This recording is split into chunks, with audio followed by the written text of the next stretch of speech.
Welcome to ABC campus. आज हम आई cap की ऑटम 2024 के अटैम्प्ट से एक पास्ट एग्जाम का क्वेश्चन डिस्कस कर रहे हैं बिजनेस लॉ के सब्जेक्ट में, जो कि पार्टनरशिप एक्ट से रिलेट करता है। क्वेश्चन ये है कि सर्फिंग एथलेटिक्स एक पार्टनरशिप फर्म है जो कि इंगेज्ड है in the business of manufacturing various types of sports equipment और मैनेज होती है bye it's partner Shahid and Wahaj, दो पार्टनर्स हैं। SA now wants to expand its business and they have approached Mohsin primarily to arrange capital investment. Mohsin is keenly interested in SA due to steep profit margins of SA's existing product. However, unfamiliar with SA's business practices and conduct, Mohsin is hesitant to join directly as a partner because he fears this might compromise his established reputation in the market. Mohsin discussed his concern with SA's partners and they have asked him to consider the following options for a prospective collaboration. तो दोनों parties collaboration चाहती हैं, थोड़ी सी hesitation है, तो उन्होंने दो option आपस में डिस्कस किए हैं। एक ये कि अगर वो पार्टनर नहीं बनना चाहते तो वो लोन दे दें, lend money to SA in exchange for an entitlement to receive a fix profit share. तो एक लोन दे दें और उस पर एक फिक्स प्रॉफिट ले लें। दूसरा ये कि invest capital into SA through his spouse Saba who would then become SA's partner. तो अपने नाम की उन्हें रेपुटेशन का इफेक्ट है कि मार्केट में नाम है, तो वो एक वाइफ के थ्रू इन्वॉल्व हो जाए उसमें, वो फिर स्लीपिंग पार्टनर या इस तरीके का मैनेज कर सकते हैं अगर चाहें तो, और एक्टिव पार्टनर करना चाहें तो वो भी कर सकते हैं। क्वेश्चन ये है कि under the partnership act identify the rights and duties if any of Mohsin and Sabah separately under respective option to help Mohsin make an informed decision। भाई पहले वाले सिनेरियो में हमने मोहसिन का बताना है और दूसरे में एक सबा बिकम्स पार्टनर, तो उनके राइट्स एंड ड्यूटीज क्या होंगे। तो इन ऑप्शंस को हमने डिस्कस करना है। तो पार्ट ए का सोल्यूशन बनाते हैं। एप्लीकेबल राइट एंड ड्यूटीज क्या होंगी अगर मोहसिन जो है वो ये काम करे कि लोन दे दे ऐसे को और उस पर फिक्स प्रॉफिट का शेयर ले ले। तो इससे इफेक्ट ये होगा कि मोहसिन पार्टनर तो नहीं बनेगा फर्म में, बल्कि वो फर्म का लेंडर बन जाएगा, यानी क्रेडिटर बन जाएगा। और उनकी कोई स्पेसिफिक ड्यूटी और राइट अंडर पार्टनरशिप एक्ट नहीं होगी, जो एक टिपिकल एक लेंडर की, एक क्रेडिटर की राइट्स एंड ड्यूटीज होती हैं, वही उनके राइट्स एंड ड्यूटीज होंगे। एज पार्टनर या अंडर पार्टनरशिप एक्ट उनकी कोई स्पेसिफिक ड्यूटी या राइट नहीं होगा। अलबत्ता सबा को क्योंकि वो पार्टनरशिप में कैपिटल इन्वेस्ट करके पार्टनर बन रही होंगी, तो उनके लिए जो सिचुएशन होगी वो थोड़ी सी डिफरेंट है। और subject to contract between partners of SA, यानी इसका मतलब ये है कि ये सारी चीज़ें जो हैं ये पार्टनर्स आपस में कॉन्ट्रैक्ट के थ्रू चेंज कर सकते हैं। तो हम ऐसे राइट्स की बात करेंगे जो चेंज हो सकते हैं अगर पार्टनर्स एग्रीमेंट कर लें, यानी सबा, शाहिद और वहाज ये आपस में अगर एग्री कर लें तो इन राइट्स को चेंज भी कर सकते हैं। तो जनरली सबा का राइट होगा कि वो पार्टिसिपेट करें in the conduct of the business, consult किया जाए उन्हें ऑर्डिनरी बिजनेस के जो डिसएग्रीमेंट वाले मैटर हैं। इसी तरह अगर ऐसे का बिजनेस की नेचर चेंज करने के बारे में फैसला किया जाता है तब भी कोई वो उनका राइट होगा कि वो एक्सेस, इंस्पेक्ट और कॉपी कर सकें बुक्स को। इसके अलावा राइट टू रिसीव हो सकता है interest from capital contribution from SA's profit, unless भाई अदरवाइज अगर वो एग्री करते हैं नहीं होगा तो नहीं होगा। इसी तरीके से अगर सभा जो है वो स्लीपिंग पार्टनर बनना चाहें तो ये पहले वाला राइट खत्म कर सकती हैं कि वो कंडक्ट ऑफ बिजनेस में पार्टिसिपेट नहीं करेंगे। और इसी तरीके से right to be indemnified for payment made and liabilities incurred, अगर वो पार्टनरशिप के बिजनेस में कोई प्रॉपर कंडक्ट ऑफ बिजनेस के लिए कोई लाइबिलिटीज इनकर करती हैं, ये पेमेंट करती हैं, तो उनके लिए उनको कंपनसेट किया जाएगा। इक्वल शेयर ऑफ प्रॉफिट मिलेगा, लेकिन ये शेयर डिफरेंट शेयर भी डिसाइड कर सकते हैं पार्टनर। अगर वो कोई एडिशनल अमाउंट इन्वेस्ट करेंगे तो उन्हें 6% रेट मिलेगा, लेकिन अगर पार्टनर एग्रीमेंट कर लें तो ये रेट कम या ज़्यादा भी किया जा सकता है। और इमरजेंसी की सिचुएशन में उनका राइट होगा कि एक ऑर्डिनरी प्रूडेंस का शख्स जैसे किसी अपनी प्रॉपर्टी को बचाता है, वो पार्टनरशिप की प्रॉपर्टी या पार्टनरशिप को लॉस से बचाने के लिए वो काम कर सकती हैं, और उस काम की वजह से अगर कोई मसला आएगा तो वो उनकी कोई ऑब्लिगेशन उसमें नहीं होगी, बल्कि उनका राइट होगा कि उसको बचाने के लिए अगर उन्होंने कोई एक्सपेंडिचर किया है तो वो उसकी उनको इंडेमनिफिकेशन मिले।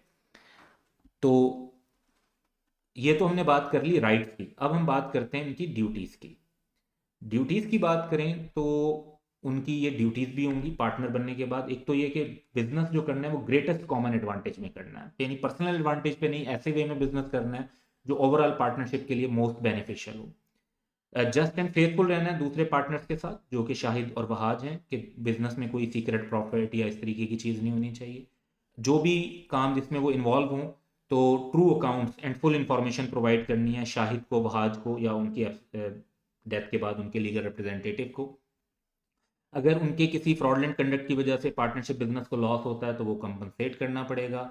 इसी तरह पार्टनरशिप के जो डेट्स होंगे, जब सब उसमें पार्टनर हैं तो उस दौरान जो एक्ट्स किए जाएंगे उसकी वजह से वो ज्वाइंटली लायबल होंगी विद शाहिद एंड वहाज, और सेवरली भी लायबल होंगी। ज्वाइंट एंड सेवरल लायबिलिटी होती है पार्टनर्स की। और अपनी ड्यूटीज बिजनेस में डिलीजेंटली अटेंड करनी होंगी। लॉसेज होंगे तो उसमें भी कंट्रीब्यूट इक्वली करना पड़ेगा। जिस तरह इक्वल प्रॉफिट का राइट है उसी तरह इक्वल लॉस की ड्यूटी भी है। पर्सनल प्रॉफिट अगर कोई ड्राइव करती हैं पार्टनरशिप के साथ एसोसिएशन की वजह से, उसका नाम यूज़ करने की वजह से, पार्टनरशिप की प्रॉपर्टी या बिजनेस कनेक्शन को यूज़ करने की वजह से, या पार्टनरशिप के कंपीटिंग बिजनेस करने की वजह से, तो वो जो प्रॉफिट्स होंगे वो ऐसे वाली पार्टनरशिप को देने पड़ेंगे। और इसी तरह अगर उनके किसी विलफुल निगलेक्ट की वजह से पार्टनरशिप के बिजनेस को कोई नुकसान होता है तो वो इंडेमनीफाई भी करना होगा। ये जो हमने अभी ड्यूटीज़ पढ़ी, क्योंकि राइट्स तो सारे हमने पढ़े वो subject to contract between partners हैं। ड्यूटीज़ जो हमने पढ़ी 6 to 9, ये वो ड्यूटीज़ हैं जो subject to contract between Shahid Wahaj and Saba हैं। यानी इन ड्यूटीज़ को अगर वो चाहें तो ख़त्म भी कर सकते हैं। लाइक अगर लॉसेज में इक्वल शेयर नहीं करना तो पार्टनर्स आपस में डिसीजन करके चेंज कर सकते हैं। इसी तरह अगर उन्होंने स्लीपिंग पार्टनर बनना है तो उन्हें फिर ड्यूटीज़ को डिलीजेंटली अटेंड करने की ज़रूरत नहीं है। इसी तरह अगर पर्सनल प्रॉफिट बाकी पार्टनर्स अलाउ कर देते हैं कि आप रख सकते हैं तो फिर वो रख सकते हैं। तो ये तो क्वेश्चन का हमारे पार्ट ए था जिसका सोल्यूशन हो गया। पार्ट बी पे फोकस करते हैं। Assume that in a above Mohsin invested capital in essay through his minor son, यानी कि उन्होंने ना ऑप्शन 1 भी यूज़ नहीं किया, ऑप्शन 2 भी यूज़ नहीं किया, एक तीसरा ऑप्शन यूज़ कर लिया कि कैपिटल इन्वेस्ट किया और अपने माइनर सन एजाज के थ्रू किया, जो कि मई 2024 में पार्टनरशिप के बेनिफिट्स में एडमिट हुए। अब जब एक माइनर को एडमिट किया जाता है पार्टनरशिप के बेनिफिट्स में तो वो पार्टनर बनने से डिफरेंट होता है। On 1st August 2024, Ejaz reached the age of majority, or on 31st August 2024, within 1 month, Ejaz gave a public notice in the newspaper announcing that he has elected not to become SA's partner. तो उसने कहा जी मैं partner नहीं बनना चाहता, और ये इसमें 6 मंथ का टाइम होता है, उन्होंने तो 1 महीने के अंदर नोटिस दे दिया, तो टाइम वाइज तो ये प्रॉपर है। क्वेश्चन की रिक्वायरमेंट ये है कि आइडेंटिफाई करें rights of Ajaz with regard to SA before and after, यानी एक सिनेरियो बिफोर वाला कवर करना है और दूसरा आफ्टर वाला, after the issuance of public notice क्या पोजीशन बनेगी। तो अकॉर्डिंगली हम इस चीज़ को पार्ट बी में सॉल्व करते हैं। तो रिक्वायरमेंट में जिस तरह हमने देखा कि हमारा एक तो हमने बात करनी है बिफोर की और फोकस राइट्स पर होगा। तो rights of Ajaz before issuance of public notice क्या बनेंगे। एजाज एज अ माइनर जब बेनिफिट ऑफ पार्टनरशिप, जो एसए है नाम Surfing Athletics, has the right to receive share of SA's property and profit, जो कि एग्रीड होगा with by Shahid and Wahaj, जो वो एग्री करेंगे उस तरीके से प्रॉपर्टी का शेयर और प्रॉफिट उन्हें मिलेगा। और इंटाइटल्ड होंगे कि एक्सेस इंस्पेक्ट और मेक कर सकें कॉपीज ऑफ पार्टनरशिप अकाउंट्स, लेकिन यहाँ पे अकाउंट से मुराद है फाइनेंशियल स्टेटमेंट्स। अगर वो एडमिट हो जाते हैं benefits of essay while a minor तो एजाज बाद में पार्टनर भी बन सकते हैं एज ऑफ मेजॉरिटी पर। अनटिल देन उनकी कोई पर्सनल लाइबिलिटी नहीं होगी सर्फिंग एथलेटिक्स के लिए, पर्सनल लाइबिलिटी नहीं होगी, उनके शेयर की लाइबिलिटी होगी। और जब तक वो एडमिटेड हैं to the benefits of partnership. अच्छा, अब जो उन्होंने पब्लिक नोटिस दे दिया, पब्लिक नोटिस ये दिया कि वो पार्टनर नहीं बनना चाहते, तो इसके बाद के उनके राइट्स क्या होंगे। क्योंकि एजाज ने public notice with in prescribe time of 6 month दिया, विद इन 1 मंथ ही दे दिया, तो ये नोटिस तो वैलिड है। और अब उनकी पोजीशन क्या होगी, पोजीशन ये होगी कि until the date of public notice वो उनके राइट्स जो है ना वो एज अ माइनर कंटिन्यू करेंगे। यानी जो पार्टनरशिप में माइनर एडमिटेड होता है, जो राइट्स हमने भी यहाँ पे पढ़े, ये सारे उनके कंटिन्यू करेंगे डेट ऑफ नोटिस तक। और डेट ऑफ नोटिस के बाद ये राइट्स खत्म हो जाएंगे। शेयर ऑफ कैपिटल 31 अगस्त यानी जो डेट ऑफ नोटिस है उसके बाद उनका शेयर ऑफ कैपिटल भी पार्टनरशिप के किसी डेट या ऑब्लिगेशन के लिए लायबल नहीं रहेगा। और उनका ये राइट बन जाएगा कि वो शाहिद या वहाज पर अपने शेयर को हासिल करने के लिए प्रॉपर्टी और प्रॉफिट्स में जो भी पार्टनरशिप के मुताबिक एक valuation under partnership act determine होती है उसके मुताबिक वो उन पर केस कर कर वो पैसे भी मांग सकते हैं।